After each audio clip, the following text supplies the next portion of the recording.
Okay, folks, like I said before, my Nubcake News is corrupted, so I'm going to attempt to do it live. This has got the potential for absolute total disaster. Let's see what happens. Nubcake News! Stop that. Welcome to this week's edition of Nubcake News. Coming up later in the programme, Master Chef Dern the Hungerer asks, how do you like your Skettish eggs? Bugged or invisible? But first, players have been concerned recently with the difficulty and length of so-called attunements, which restrict players from accessing raid content for which they have not completed a series of objectives first, usually involving the previous, less difficult instance, whose gear level you do in fact require to succeed at all in the more difficult instance. This whole common sense idea was branded as stupid, wrong and WTF by the player base as a whole and deemed to be not in the best interests of suicidal, zealous, rabid scrub raiders who are still wiping on Moreaus. This complaint was further backed up by irrefutable evidence, which stated that, in fact, only 22 players would ever experience Black Temple, which is less than 5% of the player base. When asked as to the source of this information, at level 17 Greens is thought to have said, "It came from the internet." When asked for a response, Blizzard issued the following statement.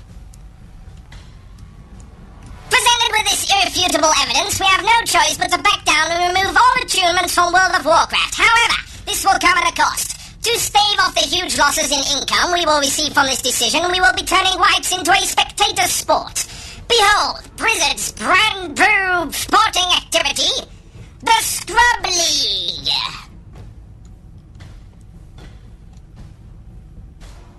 Good afternoon, folks, and it's a hot and sweaty day here in the Motul Core. Perfect weather for wiping. A capacity crowd in attendance. Hey, isn't that Kel'Thuzad over there? He must be bored. Nobody's wiped on him in months at a time.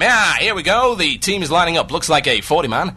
We've seen one of those, well, we haven't seen one of those in a while, to be quite honest with you. It's going to be 25, 10-mans, this whole new wave of wading Web 1 2.0. We don't know what we're talking about, but here we go. Let's have a look at the consistency. 38 hunters, a shaman, a rogue, all in two-piece gladiators gear. Seems a little bit unorthodox, to say the least, unusual, but that's how the Scrub League works. We don't need to see min-max, we don't need to see skills. We're here for the wipes. Am I right? And here we go, it's the pull. Oh, that looked painful. 3 hunters just got one-shotted by a molten giant there. Oh my god, that looks very unpleasant indeed. Oh, see, looks like an owl tanking with a hunter in full devout, healing it with men pet. Rose coming around the back, and oh, how unfortunate. Looks like it lagged off the edge straight into the lava. We can give him 2 points for style, guys. Am I right? Yes, indeed. The crowd goes wild for that one. And it looks like our team is struggling here. Let's go live to the Blackwing Lair, Pug. Blackwing Lair? Blackwing Lair, how are you doing? Kel'Thuzad make Patchwork his avatar of war. Oh dear, that looks very unpleasant indeed, and I'm not sure that Patchwork's supposed to be in there. Pug? They seem to have wiped already. Unfortunate. Not much entertainment going on there. Yes, and the cow agrees. That's very, very bad indeed. So let's go back. It looks like a fail of epic proportions going on here, but look at this. Looks like they've downed the molten giants. That's amazing. The Shaman Zoom, though, didn't bring any water, so it seems he's just popped a mana tide during a rest break. Might not have been the best thing to do from a tactical standpoint. Let's go on to our strategic correspondent, Jim. Jim, what are your thoughts on this team's raid progression? Need more mudkips. Yes, indeed. Mudkips are required for this particular instance, so thanks, Jim. But what's this? Looks like the remaining hunters of the Shaman are exploiting their way through the walls. Let's follow them quickly and we can see, oh, they're already at Magmadar. But what's this? They appear to be attempting to use Wyvern Sting in order to trank Magmadar and tank him on the ceiling. Half the raid isn't even doing anything. Let's send one of the PM. Excuse me, Raider. Excuse me, Mr. Raider. Scrub, why aren't you helping your teammates? DND. Checking WoW Wiki. BRB. Oh dear, looks like a wipe city here, and that's how it goes here in the Scrub League. Am I right?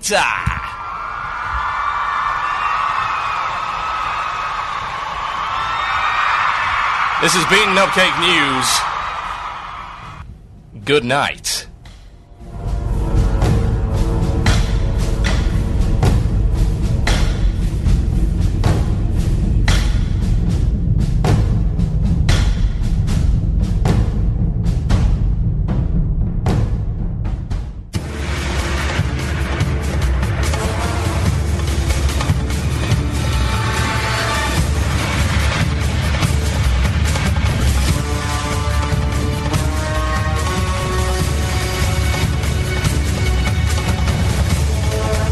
Cower in fear of foolish mortals before the might of Nubcake Live. My God, I'm never doing that again. That was probably the most frightening experience of my life. You are listening to Blue Please, or Fail or Broke Please, here on WoW Radio with myself, Total Biscuit. Technical issues abound, but I do not care. No way. Because we are... Epic. Yes. Right, okay. So, speaking of epic fail, I would like to point out something that was actually quite nice. Something that really warmed my heart recently. You'll have heard a little bit about it on the X, on Saturdays with Minuet. And it was a guy called Ezra, or E. Phoenix. And he's a 10-year-old kid. Yep. He's a 10-year-old kid, and he's got, I believe it was cancer. Something along those lines. And you may have also have heard of the Make-A-Wish Foundation. Make-A-Wish. And what does that allow you to do? Well, I will give you 3 goddamn guesses to what Make-A-Wish allows you to do. Survey says obvious. Patchwork want to play. And that was, in fact, exactly what Ezra wanted to do. He made a wish that he wanted to go and basically see Blizzard for a day. And Make-A-Wish made it possible. So there he is. He goes to see Blizzard, he goes and speaks to the designers, the developers, he watches them develop quests, new items, he asks for them to make a new crossbow, which they make for him. And I don't believe he actually asked for any gear, but he did get some. He got full gladiators, a few epics, yeah? And he also got something very special, the Phoenix mount. The Phoenix mount. Now, it was world first, if anything, because the Phoenix mount hadn't actually dropped by that point. Method got it very, very recently, just a couple of days afterwards. But there was uproar over it, and that really surprised me. Actually, no, it didn't, because I have absolutely no faith in the WoW General Forum community anymore, because they are made entirely of lose and fail. This is quite obvious, which is why you should, of course, register for our forums at wcradio.com/forum. Go do it now. We have a nice forum for you to use. Applause, please. Thank you. So, Ezra, or E. Phoenix, and a couple of guys decided it would be funny to say, OMG, well, if I get cancer, can I have free epics too? It was rather disgraceful. There were, sadly, I'm not going to say sadly, actually, because this is well deserved. All of the threads on this issue have been nuked from the forums, but I was reading them, and I did actually feel physically sick. Physically sick at the stupidity and the monstrosity of some people. It really does amaze me how low the WoW community can, in fact, sink at times. All I can say is I'm just glad that we don't have such members in our little community here at WoW Radio, otherwise some ass-kicking would be ensuing. Let's warn you of that. So, what were the problems with this? Apparently, it was unfair to give him this stuff. Now, the question, of course, is why? Why was it unfair to give him this stuff? Well, the reason it was unfair was because OMG, no one else has got it, and everyone else has to progress in order to get this content. Rah, rah, rah. Rah, rah, and rah indeed. Now, the interesting thing about it, of course, was the people posting this had no chance of getting a Phoenix mount in a very, very long time. So it wouldn't have made a blind bit of difference to them. It doesn't matter, because they're not going to get the world first Phoenix mount. They were never going to get the world first Phoenix mount. They're scrubs. And this is a very popular word floating around the WoW forums right now, and I'm actually going to adopt it for a little while. They were scrubs. As in, people that just... they're amateurs, rank amateurs. It applies to all areas of life. You will find people like this. Wannabes.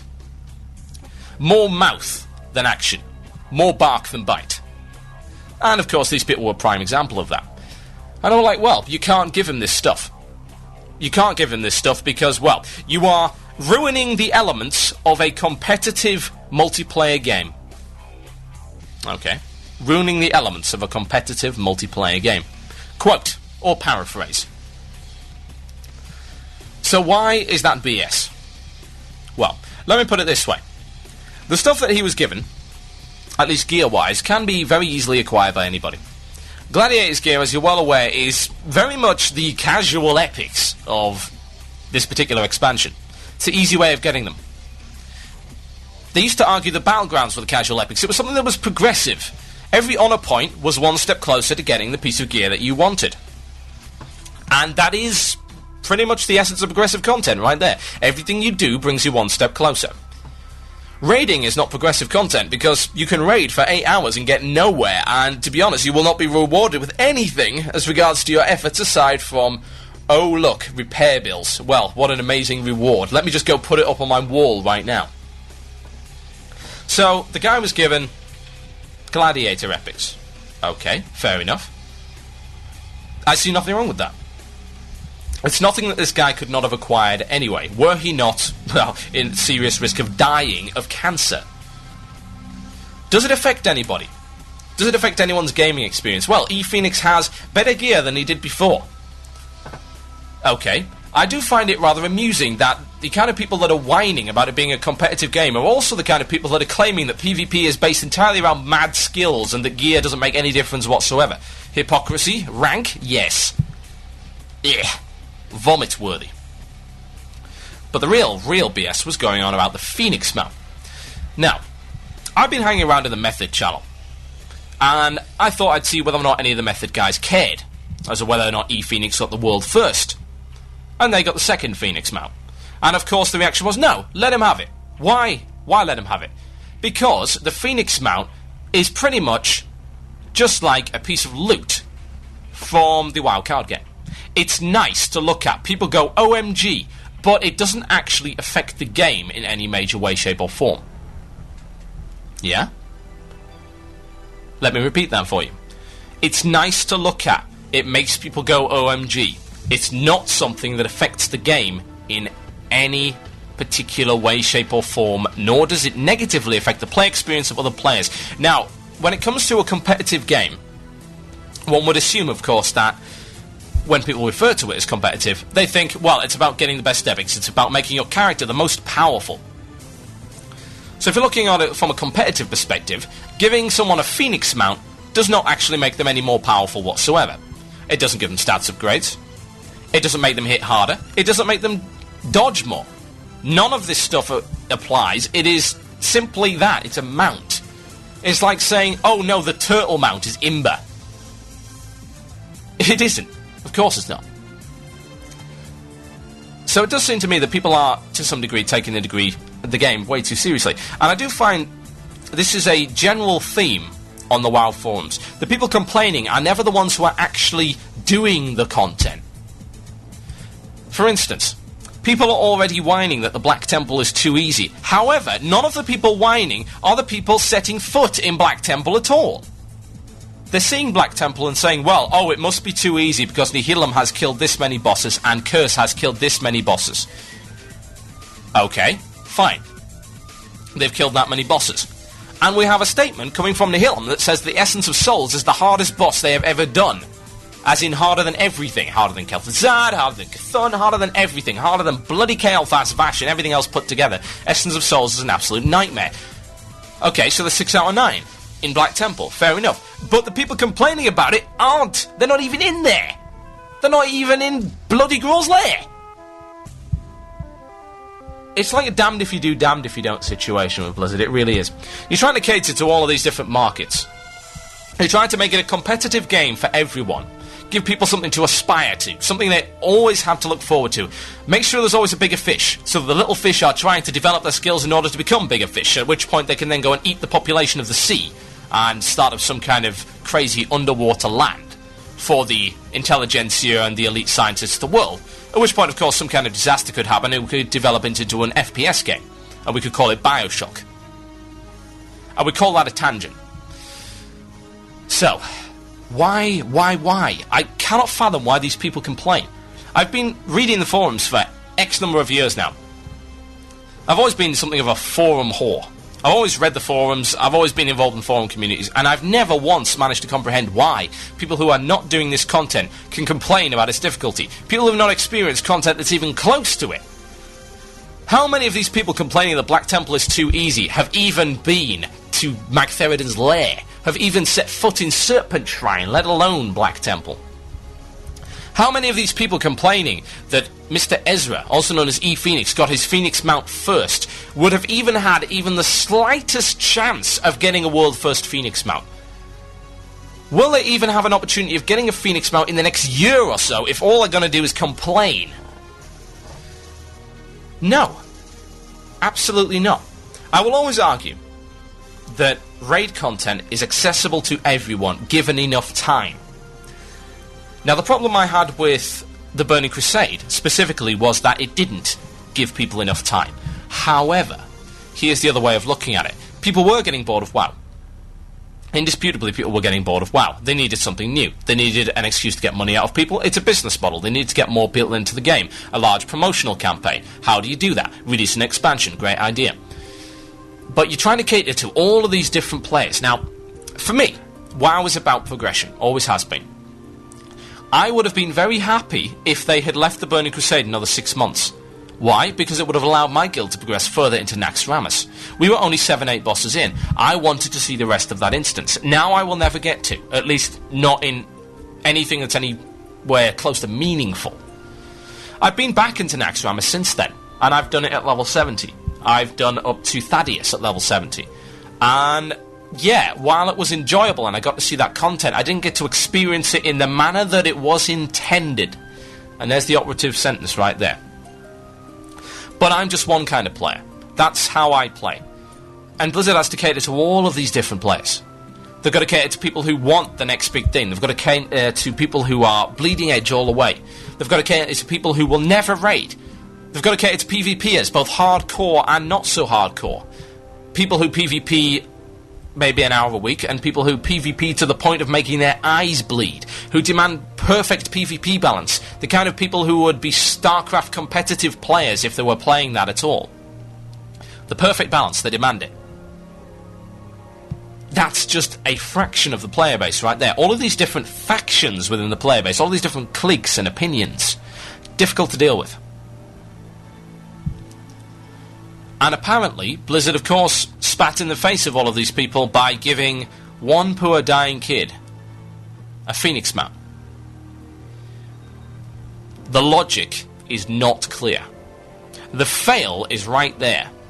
The people who were involved in this disgraceful display and complete lack of humanity on the forums need to be pushed down a well, filled with angry, angry mice.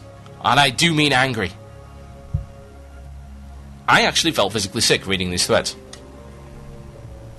Blizzard tries to cater to yet another area of the player base. In this case, very much a minority area.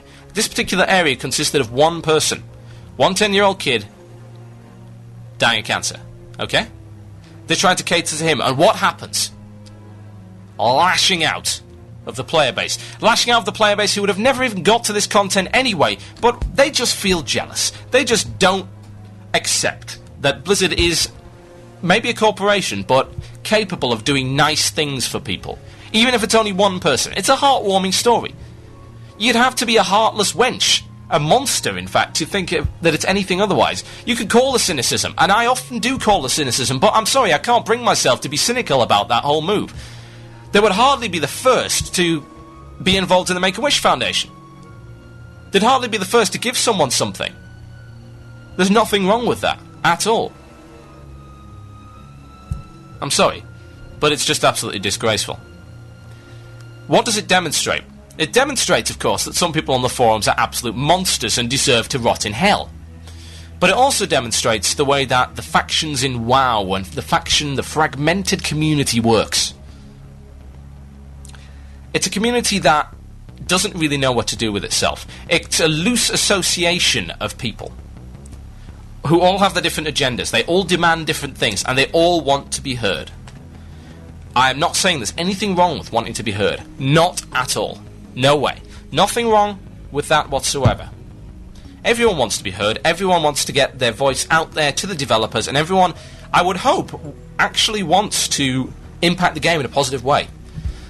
Even the most ranty people still have a shred of good in them. Because at the end of the day, they want to make the game better. Maybe it's just for them.